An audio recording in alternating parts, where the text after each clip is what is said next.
Hi guys, so in this video I'll tell you everything you need to know in order to start investing in cryptocurrencies.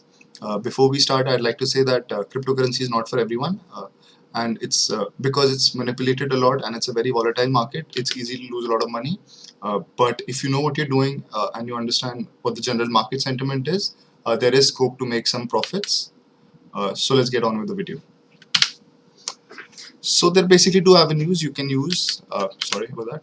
To buy cryptocurrencies in India. The first would be a peer-to-peer transaction in which you'd ask a friend or someone you know who already owns cryptocurrency.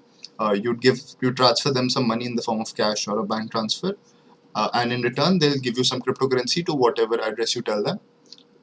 It's it's a little risky in my opinion, and you should only do it if it's with someone you trust, maybe someone in your family. The second way would be what we'll be covering in this video. It'll be by using an exchange. So in an exchange, you basically create an account on a mobile app or a web app, and you undergo some KYC, you link your bank account, and then you're able to use that app to transfer your funds and buy cryptocurrency in return. It is safer comparatively, because there have been instances in the past where even exchanges have gotten hacked. But in modern society, most of these are insured, so you most probably will not lose money on these. So there are three exchanges that we'll be covering in this video. The first one is CoinSwitch. It is one of my favorites to recommend to absolute beginners. It has a very good KYC process. It takes less than 15 minutes, at least it did for me. It supports a large number of coins, 60, which should be more than enough to get you started if you're just a beginner.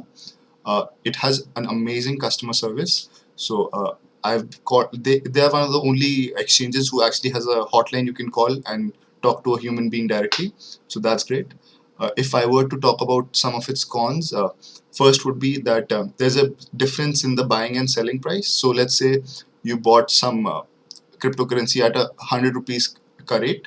If you were to sell it at that instance, you will only be able to sell it at 99 or 98 rupees. So it will be an instant loss. But if you're a long-term investor, it shouldn't matter that much. The second exchange we'll be talking about is ZebPay. It is by far the worst exchange on this list, and I do not recommend it to anyone except maybe my enemies. It has only 20 coins it supports, give or take. They have a non-existent customer support helpline. So in case there is some issue that you face, there is no way to get in touch with any human being or any individual who can help you with that. If you go to their Twitter even right now, you'll see tons of tweets with people saying that, hey, I sent you some money, you have not credited, or I've sent you some crypto and you've not credited. So the only pro I can think of for ZebPay is that they have order book system. So basically the downside of CoinSwitch, in that there's a difference in buying and selling, is not there on ZebPay. But I don't think that's worth the effort and the pain you have to go in order to use their app. So I do not recommend it at all. The last exchange on this list would be WazirX. If you know anyone who's been in cryptocurrencies for a long time or a veteran of cryptocurrencies, he would definitely recommend you this app, because it is used by almost anyone who knows what he's doing. She, sorry. It is the only app that supports UPI based deposits as well as withdrawals. It has the most number of cryptocurrencies listed, with over 200 plus. And it also has this rapid listing initiative, which you can read up about. So basically, they are onboarding a lot of more cryptocurrencies every single day, and it's a good thing. Next, I've never had to contact their customer support personally, but because I never had the need to. They always do what they say, and if there is any hiccup, they notify you in advance. So that's good. If I had to nitpick and think of a con, I'd say that the UI could use some improvement, especially in the funds section. It's very easy to determine whether you're in profit or loss, something that CoinSwitch does excellently, in my opinion.